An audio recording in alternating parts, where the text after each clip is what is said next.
Welcome to day 3 of the Kickstart Your Business Challenge. I'm so excited to have you here. It has been a great first 2 days of the challenge. We heard from Nicole yesterday on how to legally start your business, which was amazing. Make sure you go get that recording, that replay if you weren't able to watch it.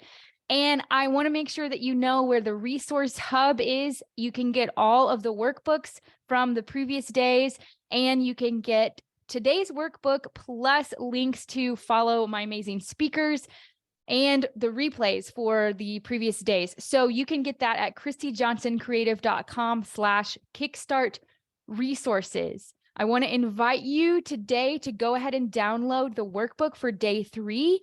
There is a space for you to take notes from today's session. Not only this session right now, but also the next session happening at 5 p.m. Eastern, 2 p.m. Pacific time with Alyssa. We'll be talking about websites. I'm very, very excited. So make sure you go to christyjohnsoncreative.com/kickstart resources to get all of those wonderful things. I am very excited about this talk. Sarah Ziesler is here with me today. Sarah is an amazing business strategist and coach for female entrepreneurs. She helps women shine their light through masterminds, group coaching, one-on-one coaching. She's just amazing. I've had the privilege of getting to know Sarah locally at a local networking group. So I'm very excited to have her. Sarah, thank you so much for being here and welcome to the Kickstart Your Business Challenge. Yay! Thank you so much for having me. I'm so excited. Oh, of course. Well, you are amazing at all things time management and goal setting and really empowering female business owners to get stuff done and make big moves in their business. So why don't you tell us a little bit about your journey and what you do? Absolutely. Thank you so much. That's an amazing introduction. I appreciate it. So my journey is I basically have been working in corporate for quite a while before I started this. I worked in every department of a company in Germany because I'm originally from Germany. And then I moved to the US, South Carolina in 2017. So love this area, worked in corporate as well. So then American corporate America is how they usually say it, and climbed that ladder. And I'm not a corporate person. So I've handled many tasks at the same time. Productivity was always a huge thing for me, prioritizing and systemizing and creating organization in an organization such as a company and corporate. When that all ended, I left corporate to have a bigger impact. And my partner actually started his own business. He was the one that pointed me into that direction, saying, hey, there's a lot of businesses out there that want to help other people or have a love for their skill set that they can do and help others with, but they don't know how to run a business. And so that's how I started. I jumped in. I thought I could totally do this. And then I jumped in as an entrepreneur and realized, this is different than corporate. Yeah, getting stuff done is a lot harder when you're on your own and don't have someone telling you what to do. Oh, for sure. So here we are now, 2.5, 3 years later, almost 3 years later. And it's been going really, really well. I love it. Yes. Awesome. Thank you for sharing your journey. So talk to us about, some of the biggest problems maybe that you see when you see people kind of diving into entrepreneurship. Maybe they're like you, they spend some time in the corporate world and now they want to dive into the entrepreneur journey. They might be a little bit scared. They might be a little bit overwhelmed, but I'm sure they're excited about it. But what are kind of some of the biggest problems related to productivity that people seem to come to you with when they are jumping into entrepreneurship? I think the productivity issues hit a little bit later. So when you jump into entrepreneurship, you're excited because you're like, oh, I'm going to do this. I'm going to be successful. Like you're obviously jumping in with kind of, I'm not quite sure how I'm doing this, but I know I'm going to be good at it. The moment that's going to hit, and it's going to hit eventually pretty soon, actually, when you start come into entrepreneurship, is you're going to get really overwhelmed and you're going to get scared because you are like, hey, I thought this was going to be easier. And so a lot of times what I've seen, what I've experienced personally, but what I also see with clients is they either are focusing on the wrong things, or they're so overwhelmed that they don't know which steps to take, and they're just being busy instead of highly productive. Yeah, I see that all the time. And focusing on like the thing that's going to bring you the most um jump forward in your business is sometimes really hard to see when you have all these ideas and you have all of these um I don't know. I used to go on Google and look up, how do I grow my business? How do I start my business? How do I set my goals? All this stuff. And I would go on Google and find blog posts and read about it, but I would also like watch people's, webinars and things like that and ask my friends, and you end up with this like really big list of all these things that you have to do. And like you said, it's very, very overwhelming. So how can we kind of like solve some of those problems? What would you say is a better way? And I love that you bring that up, because I really think overwhelm nowadays comes from like the overwhelming amount of information that we consume on a daily basis, thinking, oh, we need to do this, and this is what she's doing, so I gotta dance on TikTok, even though TikTok might not even have your ideal clients, and you don't need to be on TikTok at all. So I really love what you're actually doing with this challenge to help people that want to jump into entrepreneurship and kickstart the business, because what you really need to do is you need to tone all of that down and have someone guide you through the process step by step. This is what you do: A to B to C to D. And so a lot of times what I do with my clients first is we do an entire brain dump of everything that they think they need to get done.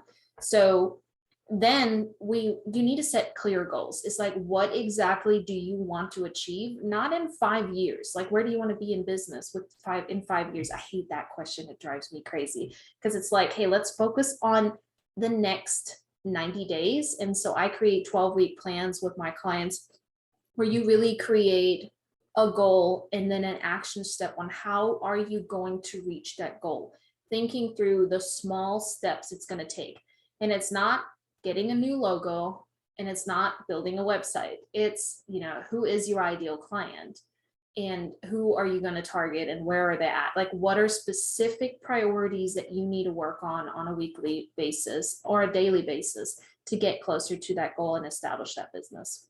I love that. And would you say that these goals that you set for yourself, and maybe like you said, a 90-day plan, is it going to be different from person to person, or are there like set things and you do this, you do this, you do this, you do this? I think networking is really, really important. So like when I started, I did not want to network. I did not want to go out there because my message wasn't clear and all of that. So I think networking is really, really important, because it makes you clarify your message and Mm, connect with people, but also learn how other business owners present themselves in networking events. So I think that's a huge one that I recommend to anybody, really. And it doesn't have to be in-person networking. There's lots of virtual networking groups out there as well. So definitely networking, your marketing side, as far as, who's your ideal client, what's your message, how do you help your client? Those things are important.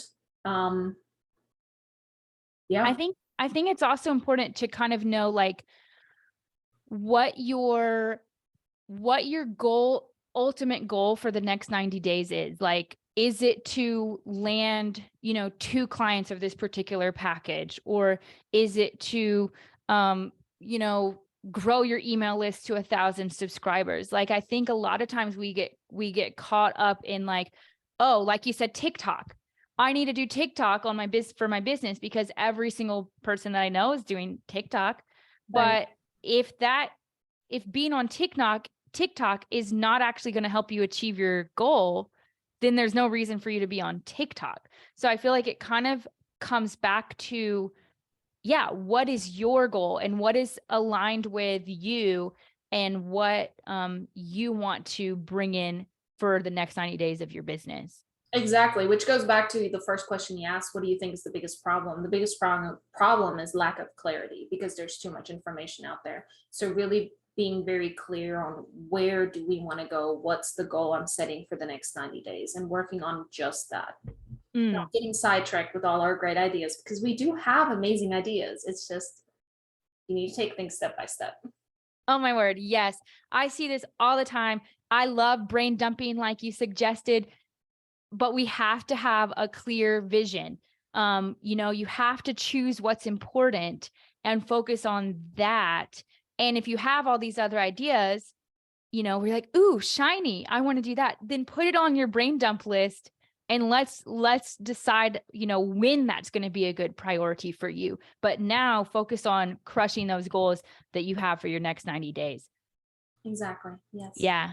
So let's talk then, once we have this 90-day, this 90 days of goal setting that we have clarity, we have priorities. Let's talk about how we fit all of that into our workday. Like, how do you kind of manage your time? I used to block my time, and that didn't really seem to work for me.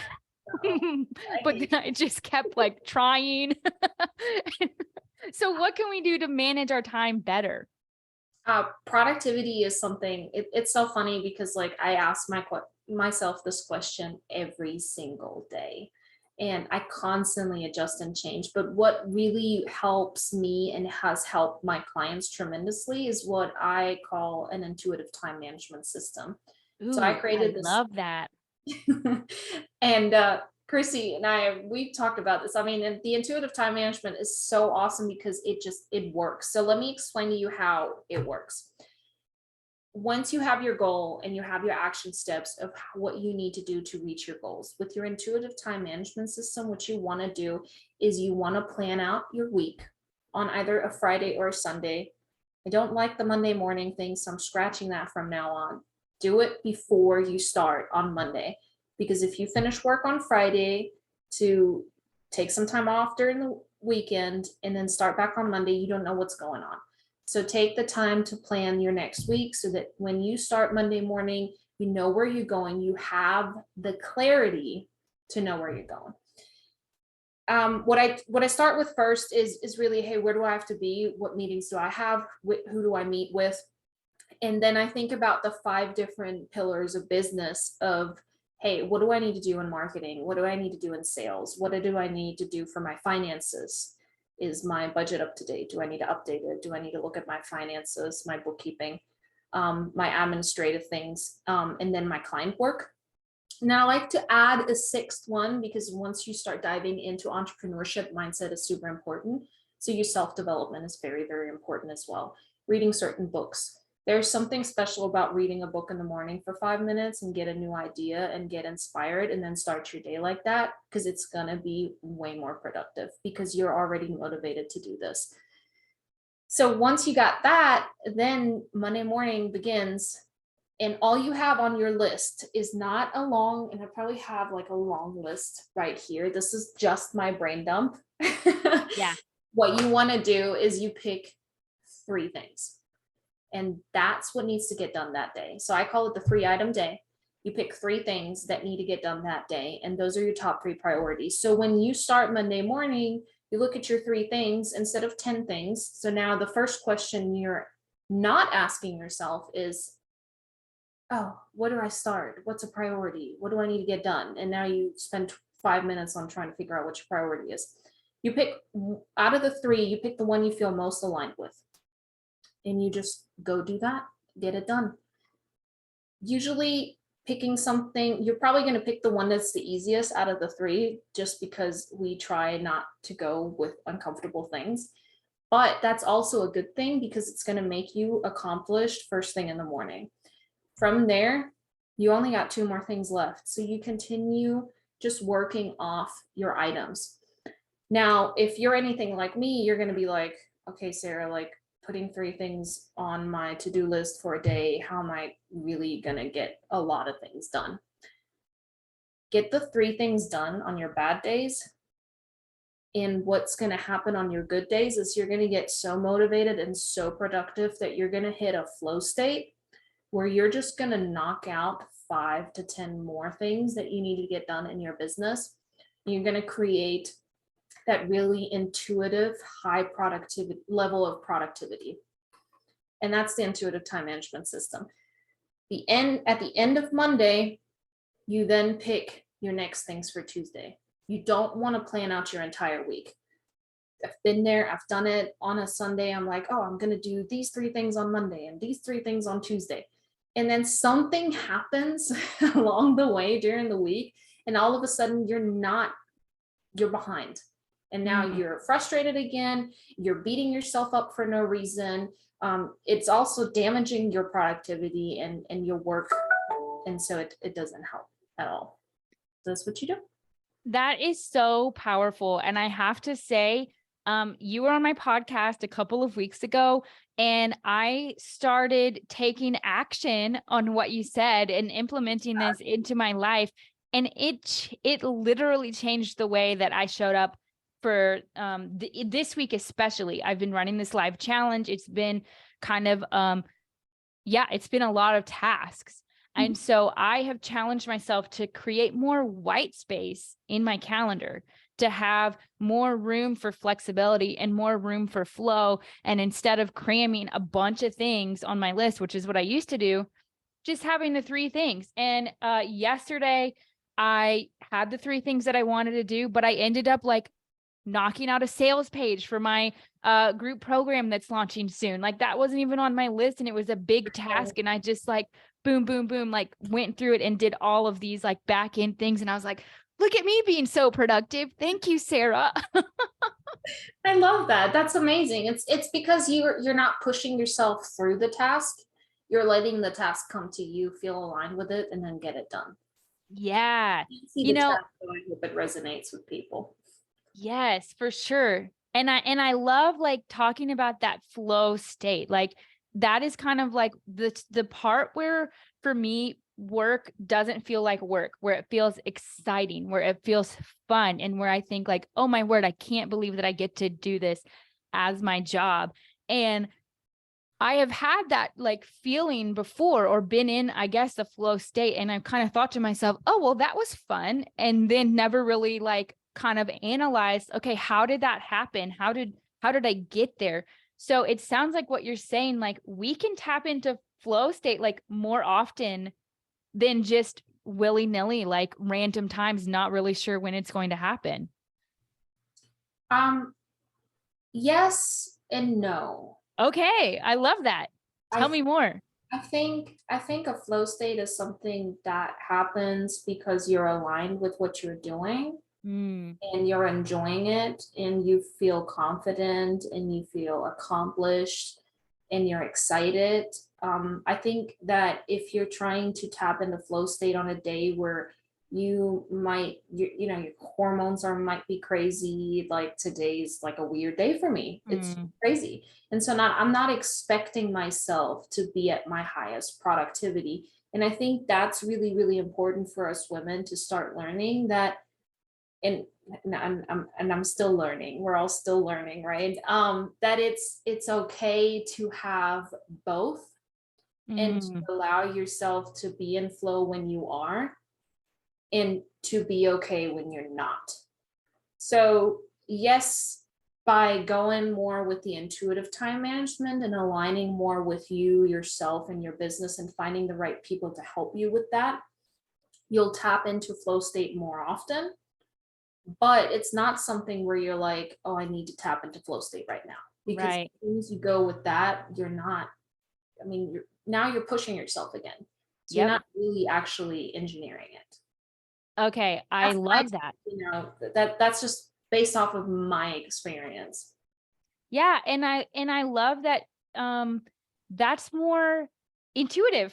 That's way more intuitive. Yes. That's way more intuitive than pushing yourself to get stuff done. And it allows you to practice more self-compassion, I think, too.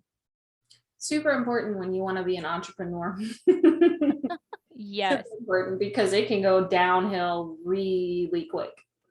Yeah, I hear that I've been there, and we all get there at times. And I think that's why, going off script here, like, that's why community is so important to me. Mhm. Having people in my corner that cheer me on, that lift me up, that support me, that celebrate me, that's what we all kind of deserve to have. And that's something that we don't get a lot of in the corporate world, and we don't really get a lot of sometimes in the entrepreneur space. Like, a lot of times it's, oh, I got to compete with that person. Oh, I have to, um, you know, make sure that I don't give too much to that person because they could beat me to the finish line or something like that. But I really think having a community to lift you up and be there for you, is a really important part of, like, developing that self-compassion as well. Absolutely. I Yeah. agree. Sharing. I mean, I always share like on free calls. I I can't help it. I just share business advice. Like I've helped businesses, they've grown after and they were never clients, and that's okay. And they came Yeah. back and said, "Hey, thank you so much for this." And I'm not upset about it. I love seeing them grow, you know? And so I think it's not about competition. It's what can you do for your clients and how can you add value? Yes, I love that. Oh man, I could talk to you all day long, for real. This is all so amazing, really resonating. And I love that you shared about your intuitive time management system and how we can get stuff done.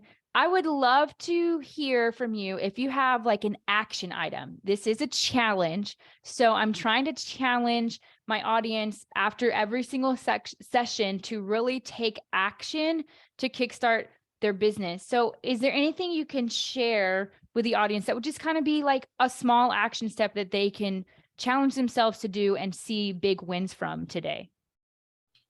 Absolutely. So what I've thought about this for a little bit, but what I would definitely do is create that 12-week plan. Like write out where do you want to be in 90 days, so in 12 weeks, and put that deadline down. So use SMART goal method. If you don't know SMART goal method, just Google it. It's super easy. And create an action item, an action plan. And so I challenge my clients to write down 20 things that are going to get them to that goal. Those first 10 are going to come easy, but around about 12 or 13, it's going to get tough.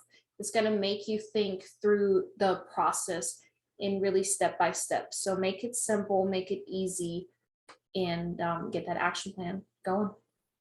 Perfect. I love that. Get that action plan. I would love to see your action plan. You can even take a picture of it or send a Google Doc or just say, hey, I completed my action plan. Thank you, Sarah. Send those over. Sarah, thank you so much for being here. This has been so great.